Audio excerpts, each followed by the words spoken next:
Assalamualaikum warahmatullahi wabarakatuh. Bagaimana kabarnya anak-anakku pada pagi hari ini?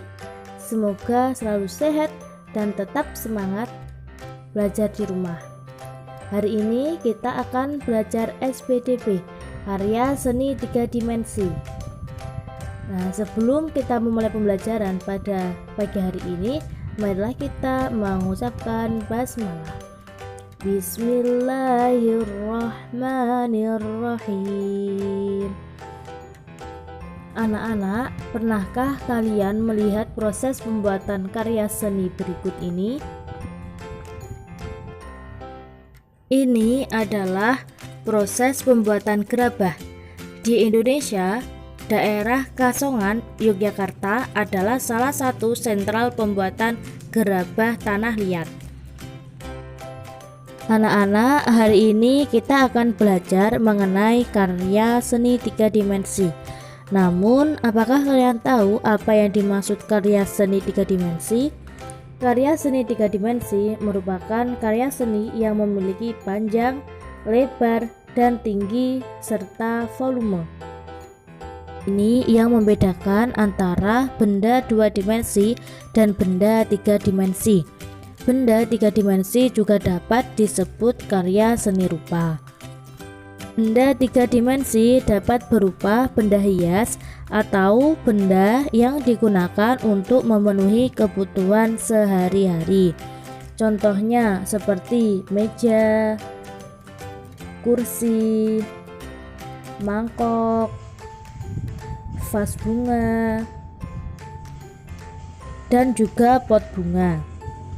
Benda 3 dimensi juga memiliki ciri-ciri, antara lain yang pertama, mempunyai panjang, lebar, dan tinggi.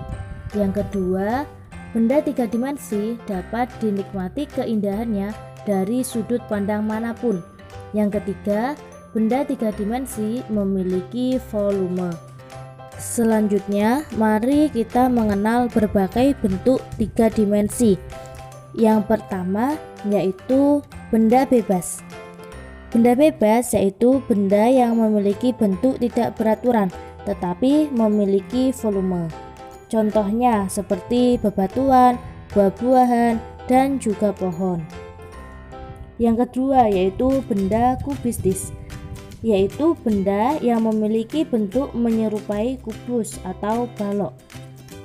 Contohnya ada kotak pensil dan lemari.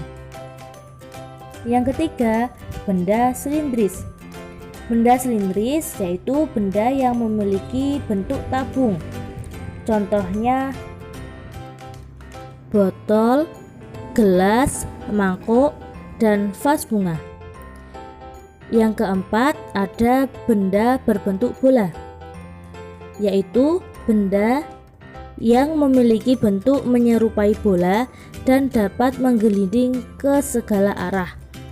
Contohnya yaitu bola dan juga kelereng. Lalu yang terakhir adalah benda limas, benda yang memiliki bentuk menyerupai alas berbentuk segi dan bidang sisi tegaknya berbentuk segitiga. Contohnya yaitu piramida. Nah, anak-anak, demikian pembelajaran kita pada pagi hari ini. Terima kasih atas perhatiannya. Semoga bermanfaat ya. Untuk mengakhiri pembelajaran pada pagi hari ini, marilah kita mengucapkan hamdalah. Alhamdulillah. Wassalamualaikum warahmatullahi wabarakatuh.